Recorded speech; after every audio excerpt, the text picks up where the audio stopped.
The ageless stranger, the sinister pact he revealed that forever changed my life and haunts me to this day. It started as a routine, a comforting ritual that became a part of my daily life.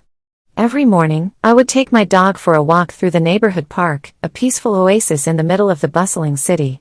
The park was a place of solace, where the rustling of leaves and the chirping of birds drowned out the noise of everyday life. But amidst this tranquility, there was something, or rather, someone, that began to unsettle me. I first noticed him on a cool autumn morning, sitting alone on a weathered bench near the duck pond.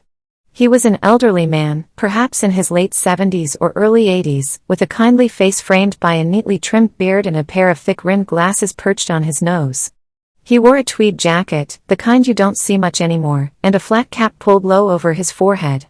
He was feeding the pigeons, scattering breadcrumbs with a slow, deliberate hand, as if each movement carried the weight of decades. Our eyes met briefly, and he smiled, a warm, grandfatherly smile that instantly put me at ease. I nodded in return, and that was the extent of our interaction. Day after day, he was there, sitting on that same bench, feeding the birds and watching the world go by. Sometimes, we exchanged pleasantries, a simple good morning or a comment about the weather. It was a small connection, but it became a fixture of my routine, something I looked forward to during my walks. But as time passed, something strange began to dawn on me. While the seasons changed and the leaves turned from green to gold and eventually fell to the ground, he remained the same. I didn't think much of it at first, people don't change overnight, after all. But as the weeks turned into months, and then years, I realized that this man wasn't aging. His hair, a thick mop of silver, didn't seem to thin or recede. His face, though lined with the soft wrinkles of age, never deepened or sagged. Even his clothes, that same tweed jacket and flat cap, remained unchanged, as though they, too, were immune to the passage of time. At first, I tried to rationalize it. Perhaps he had just aged well, a beneficiary of good genes or a healthy lifestyle. But the more I thought about it, the more unnerving it became. I started paying closer attention, scrutinizing him every morning as I walked by. No matter how hard I looked, I couldn't detect any signs of aging, no new wrinkles, no graying eyebrows, no stooping of his posture. He was, in every way that mattered, frozen in time. This realization gnawed at me, growing into a quiet obsession. I found myself lying awake at night, replaying our brief interactions in my mind, searching for some clue, some indication that what I was seeing wasn't real. But every morning, there he was, sitting on that same bench, unchanged and unchanging. Finally, my curiosity got the better of me. One particularly brisk morning, as the first frost of winter coated the ground, I decided to break the silence that had become so comfortable between us. After exchanging our usual greetings, I sat down beside him on the bench, my dog sniffing around the base of the tree behind us. We talked about the weather, the state of the world, and the birds that gathered around us, pecking at the breadcrumbs he scattered. Then, with as much casualness as I could muster, I asked him the question that had been burning in my mind for so long. "You've been coming here for years now, haven't you?" I began, trying to sound offhanded. "I've seen you every morning for the past few years, and you look exactly the same as the day I first noticed you. What's your secret?" He paused for a moment, his hand hovering in the air as he fed the pigeons.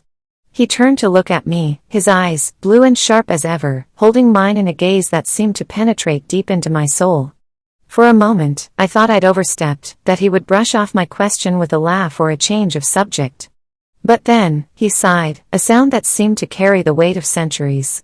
"What if I told you," he said slowly, his voice tinged with something I couldn't quite place, regret, perhaps, or something darker, "that I made a deal a long time ago? A deal that granted me the appearance of eternal youth, but at a cost far greater than you could imagine." I felt a chill run down my spine, but I forced myself to stay calm, to keep listening. He didn't look away as he continued, his voice barely above a whisper, as if he were confessing a terrible sin. "It wasn't always like this," he said.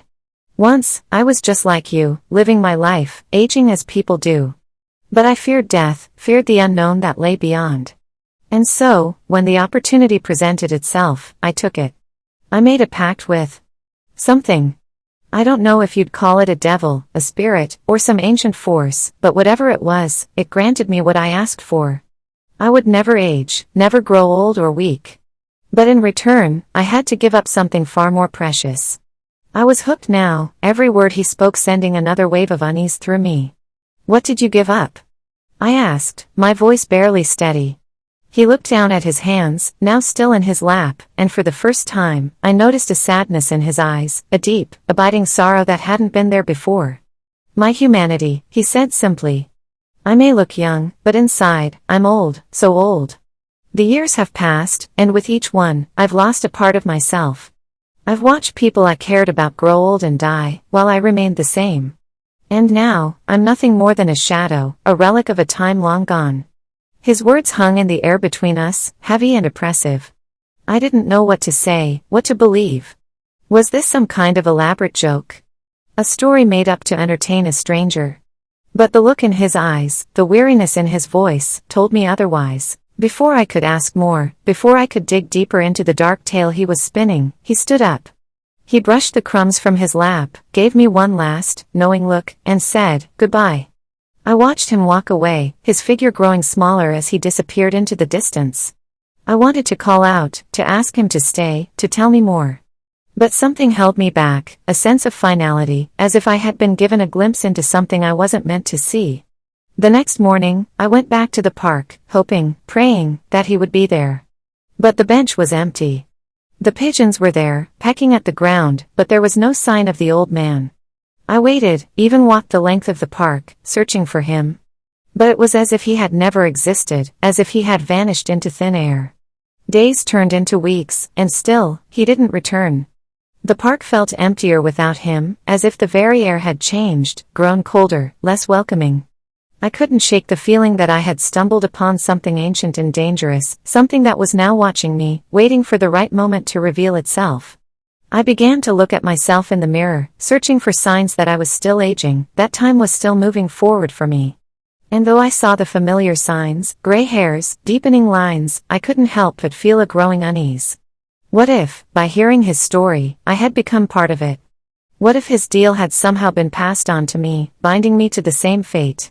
Every morning, I returned to the park, my eyes scanning the benches, the trees, the paths, hoping to see him again. But he's never there. And with each passing day, the memory of our conversation fades, becoming more like a dream than a reality. But then, one morning, something catches my eye. On the bench where he used to sit, there's a small, folded piece of paper. I pick it up, my hands trembling, and unfold it. The message inside is simple, but it sends a shiver down my spine. Remember. Now, I'm left with a haunting question: did he leave this message for me, or was it meant for someone else? And more importantly, what exactly am I supposed to remember? The days pass, but the unease never leaves me. I feel watched, as if something is waiting, biding its time. And every time I glance at that bench, I'm reminded of the man who never aged, and the dark secret he took with him. And as the years go by, I can't help but wonder, will I too, one day, find myself sitting on that bench, unchanged, waiting for someone else to notice? If you enjoyed this letter and want more content like this, don't forget to hit the subscribe button and ring the bell for daily updates. Share your thoughts in the comments. I'd love to hear your opinions and reactions. Thanks for watching, and see you in the next one.